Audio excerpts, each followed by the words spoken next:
Hi, it's Melinda from Hope When There Was None. How are you? I'm coming on because I wanted to kind of dive into a new series that I'm going to be doing over the next few weeks.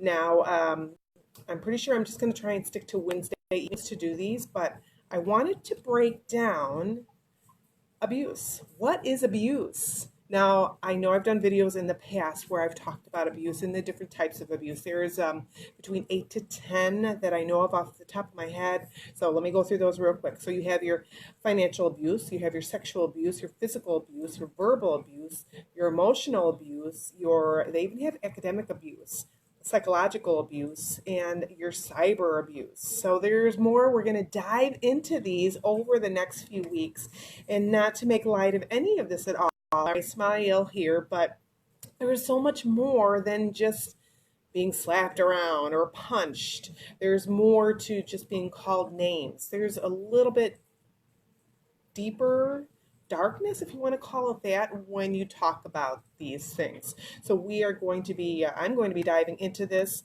over the next few weeks. So I'm hoping you are with me. I hope that you are able to share this video and hopefully help me educate others about the seriousness of this subject. So let's talk about, and now you're thinking I'm going to talk about physical abuse, right? Well, what I really think of as one of the worst things about abuse, and all of it's nasty, all of it's bad, okay?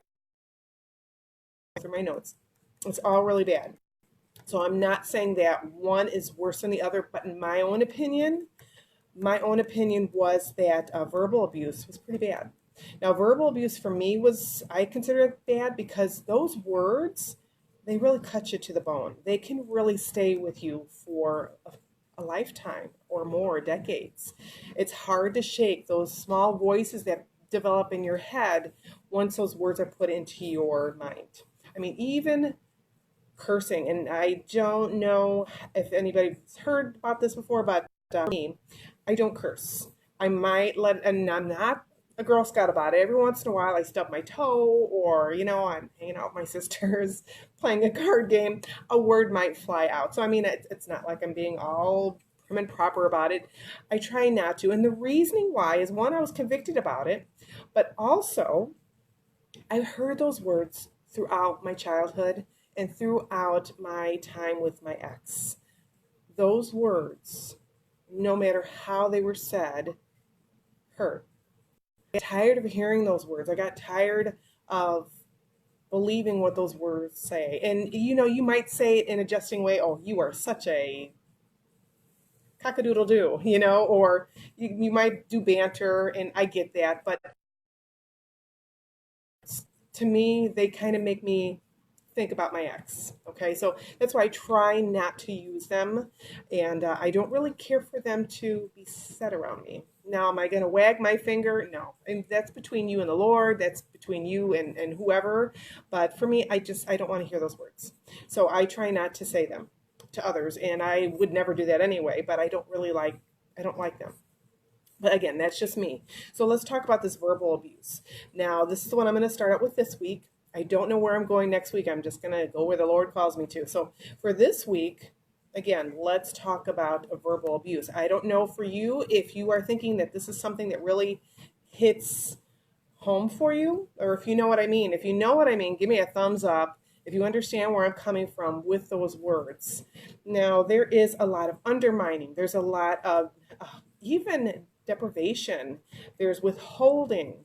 And I don't know if you've experienced this. Now, if you've experienced any of this, by all means, again, let's say you give me a thumbs up just that you understand. Let's give me a sad face. Okay, if any of these are hitting home for you. The name calling, the judging, the criticizing, and trivializing your feelings, trivializing thoughts that you might be having.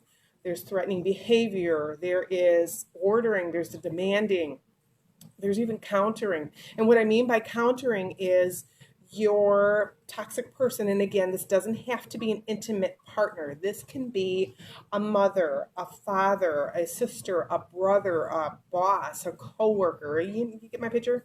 So this can be any one of the gamut there. This can be anybody that's in your life that you are around. Okay. So it can be trivialized. You might have someone make a joke at your expense, or you're you're told it's a joke. They might say that you are, just call you names and make it seem in such a jesting manner, and this will make you feel helpless. This could make you feel very humiliated, and you might see that everybody else is laughing and you don't think it's funny, or they're laughing and they're not realizing that that this is coming from your abuser, and he's meaning or she's meaning this in a very spiteful way. Now, these can be inflicted at home, or I experienced a lot of that when I was out of the house with friends, with family, and so on. They would like to, your abuser might like to bring it out in this jesting manner and make light of you in front of others. Now, you can get upset about this, and if you do get upset, more than likely you're going to be told that you're just being insensitive about it, that you're just being way over dramatic, you're being a drama queen or a drama king, something of that nature. And you know that this is deeply cutting into you. This is hurting your feelings. You're feeling embarrassed. You're feeling ashamed, and so on and so on. This can also be, like, let's say there are some accusations, there's some blaming. All of this goes into this verbal abuse here too. So that's another example, the accusations, the blaming.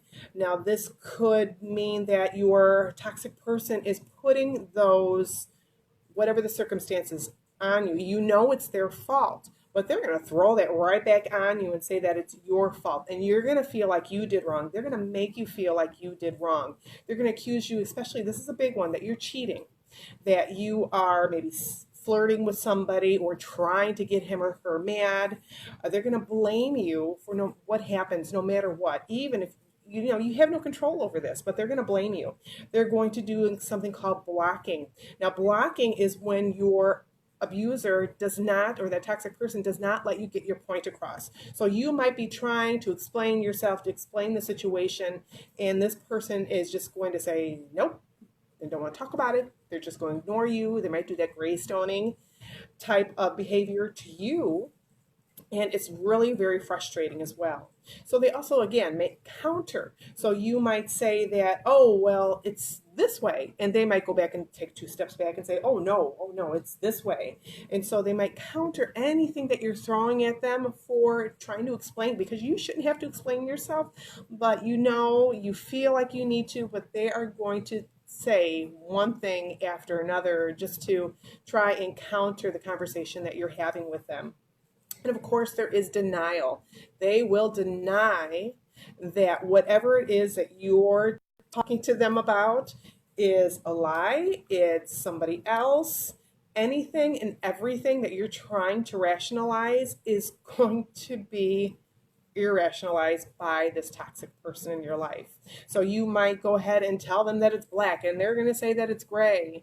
So anything that you go ahead, and you feel like you're spinning your wheels when you're going through this. And I totally get that. I understand. So it's a lot more than just the name calling. It's a lot more than being, just someone to demoralize you. There's all this, if you want to call it psychology, that goes into verbal abuse. But this is a lot more, and it's deeper than this. And this is why I want to get into more of the topics of why or what is involved in each of these things. So again, that is verbal abuse. Many of you, I'm going to say a good part of you that are watching have had somebody in your life that has maybe made you feel like this, made you feel really small. And it's not your fault. Know that any abuse is not your fault.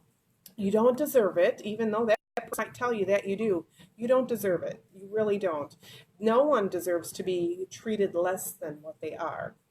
So this is Melinda. I am signing off. I just wanted to come on briefly and talk to you again with more about this verbal abuse. I am going to, let me give you a few more things too before I sign on off. So again, degrading you in front of making you the joke. In front of your family, in front of your friends. They might, and even though those jokes, you might say, hey, stop. Again, they're going to tell you that you're just being over dramatic, hey, you're just having fun, just let it go. They might take your statements, anything that you say, totally out of context. There's a name calling, there's a yelling, there's insults, a humiliation, there's criticizing. They might be overcritical of things that you are doing, maybe just day-to-day tasks. There's that blaming and accusing you. Now, with all of these, you are going to be questioning whether you are same. Or maybe you question that, well, maybe it's just me. If I hadn't said this, then we wouldn't be having this fight right now. Or I shouldn't open up my mouth because now what? I shouldn't have given my opinion because look what's happened now. I gotta tell you, it's not you. It's not you. These are just things. If you are questioning yourself right now, if you're questioning or during those times, if you have any question whether you're the sane one or whether you're going insane, you are the rational one. You are not the abuser in this. That's totally somebody else. So don't even give yourself that label. That's not you. So again, this is Melinda. I'm signing off. Please help me share, educate, and spread awareness. If you could send this video to maybe somebody that you know that might be in a toxic relationship, or maybe they're questioning whether they're in a toxic relationship, I would greatly appreciate that. If you have any questions or concerns, by all means, also put them in the comment section. And if you're watching this as a replay, please say #replay. Let me know where you're from, and if there's anything that I can help you with, how can I serve you? Please let me know. Private message me, throw a comment down here. I'm happy to chat with you. So this is Melinda signing off. Join me back next week when I will dive into the next subject, and you'll have to come back for what it is, because right now I don't know what it's going to be about yet. But if you have any, maybe even if you have a suggestion what I should talk about next for this series, let me know. I'd love to chat with you. I love you. Stay safe, and I will talk to you later. Bye.